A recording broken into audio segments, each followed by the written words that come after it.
Hello friends, welcome back. अगर आप हैं बिहार में कक्षा 6 के स्टूडेंट तो आप सभी का बहुत बहुत स्वागत है अभी के इस वीडियो में। हम लोग बात कर रहे हैं बिहार बोर्ड कक्षा 6 सामाजिक विज्ञान के ओरिजिनल पेपर की, जो कि आप लोग का एग्ज़ामिनेशन 29 मार्च के दिन होने वाला है। तो उसी के क्रम में मैं आप लोगों के लिए ओरिजिनल पेपर लेकर के आ चुका हूं। यहीं से आप लोग का सारा क्वेश्चन आंसर रहने वाला है। तो आप लोग इस वीडियो को अंत तक ज़रूर देखिए, और साथ ही साथ आप लोग को अगर ये वीडियो पसंद आया तो इस वीडियो को ज़रूर लाइक कर दें, और चैनल पे अगर नए होंगे तो चैनल को सब्सक्राइब कर लेंगे, क्योंकि इसी तरह का कंटेंट आप लोग को आगे भी देखने को मिलेगा, और जिसके सहायता से आप लोग आगे भी अगले क्लास में बढ़ते हुए रहेंगे।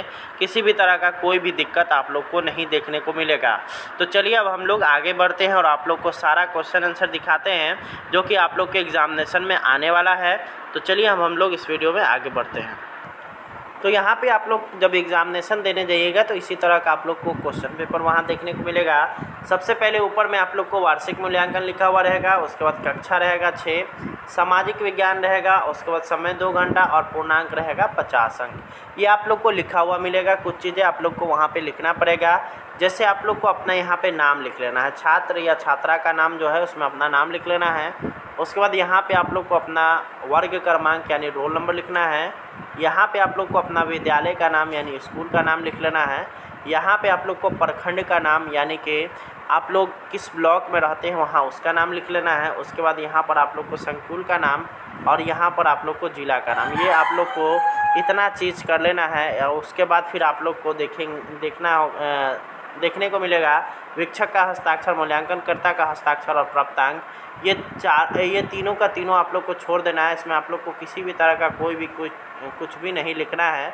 अब यहाँ पे क्वेश्चन नंबर 1 की तरफ हम लोग आ जाएंगे और एक एक करके अब हम लोग चर्चा कर लेंगे। अगर वीडियो पसंद आ रहा हो तो इस वीडियो को ज़रूर लाइक करें। पहला सवाल है यहाँ पर है कि गौतम बुद्ध को ज्ञान की प्राप्ति कहाँ हुई थी। ऑप्शन नंबर 1 है आप लोग का पावापुरी, दूसरा नंबर है वैशाली, तीसरा है बोध गया और चौथा है सासाराम।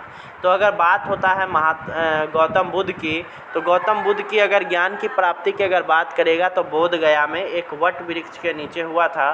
तो इसलिए इसका ऑप्शन नंबर 3 बिल्कुल सही हो जाएगा। आप लोग को इसी में टिक लगा देना है। अगला यहाँ पर आता है कि मानचित्र में दक्षिण दिशा होती है। ऑप्शन नंबर 1 देखिएगा तो दाईं ओर है, दूसरा है बाईं ओर, तीसरा है आप लोग का ऊपर की ओर और चौथा है नीचे की ओर। तो आप लोगों को अगर नक्शा का यहाँ पे ज्ञान होगा, उत्तर दिशा जो होता है वो हमेशा ऊपर की ओर होता है, और दक्षिण दिशा क्या होता है, हमेशा नीचे की ओर होता है। ठीक है, तो इसलिए इसका जो आंसर हो जाएगा ऑप्शन नंबर 4 हो जाएगा, नीचे की ओर।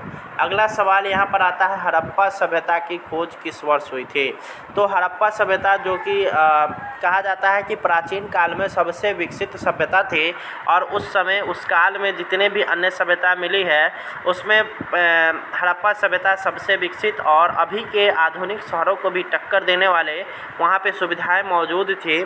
उसकी अगर बात करिएगा खोज की, तो उसका कहा जाता है कि 1921 ईस्वी में हुई थी। और अभी अगर बात करिएगा कि अभी ये हड़प्पा सभ्यता का कहाँ पे आप लोग को अंश मिलेगा, तो हड़प्पा सभ्यता का आप लोग को जो अंश मिलेगा वो पाकिस्तान में, गुजरात में, और साथ ही साथ अन्य स्थानों पर आप लोग को अफ़गानिस्तान में भी कुछ चीज़ें आप लोग को देखने को मिल रही है।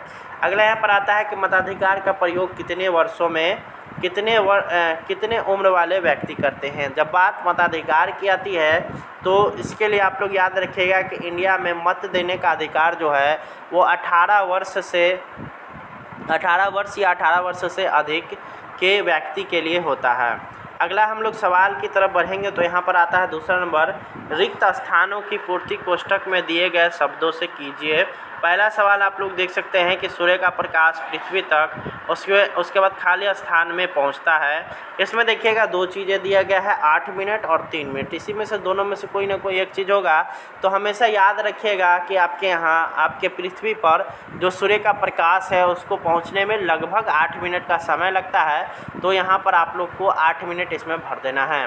अगला सवाल आता है कि पृथ्वी का 71% भूभाग जल से भरा हुआ है और मात्र खाली स्थान है प्रतिशत स्थल है, तो 25 है और 29 है। तो यहाँ पे आप लोग का हो जाएगा 29%। ठीक है, आगे अब हम लोग बढ़ेंगे तो अगला यहाँ पर आता है खाली स्थान में सबसे प्रसिद्ध राजा कनिष्क थे।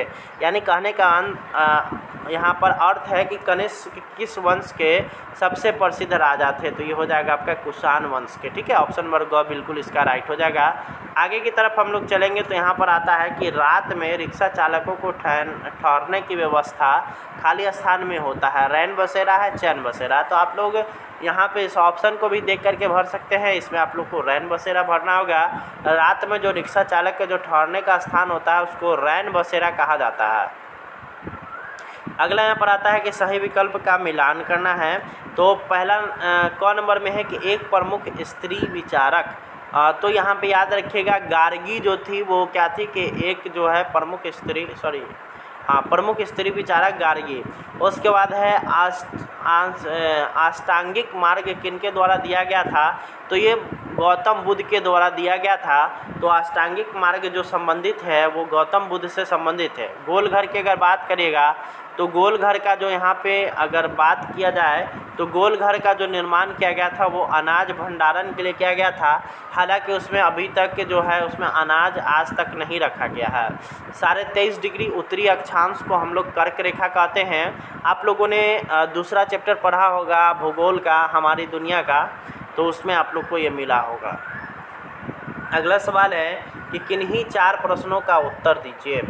पहला नंबर है कि शेरशाह कौन थे, इनका मकबरा कहाँ है। तो शेरशाह सूरी वंश के संस्थापक थे, इनका मकबरा सासाराम में है। आगे हम लोग देखेंगे तो आकाश गंगा क्या है। तो आकाश गंगा आकाश में उपस्थित सैकड़ों तारा, उल्कापिंड, नक्षत्र इत्यादि का सामूहिक रूप है। अगला यहाँ पर है कि वेदों के नाम लिखे। तो वेदों की अगर बात करेगा तो 4 संख्याएं हैं। पहला है ऋग्वेद, दूसरा है यजुर्वेद, तीसरा है सामवेद और चौथा है अथर्ववेद। अगला सवाल आता है कि अजंता की गुफाएं कहाँ हैं। तो बात करिएगा अजंता की गुफाएं की, तो अजंता की जो गुफाएं हैं वो महाराष्ट्र में है और मुंबई से सटा हुआ है। ठीक है, आगे हम लोग देखेंगे तो सौरमंडल में सूर्य से के दूरी के क्रम में यहाँ पे लिख लेना है उसका। तो सबसे नज़दीक क्या अगर देखिएगा सूर्य से सबसे नज़दीक बुध है, उसके बाद शुक्र है, तब है पृथ्वी, तब है मंगल, तब है बृहस्पति, तब है शनि, तब है अरुण, तब है वरुण। अगला सवाल है कि बस से उतरते समय क्या क्या सावधानी बरतनी चाहिए।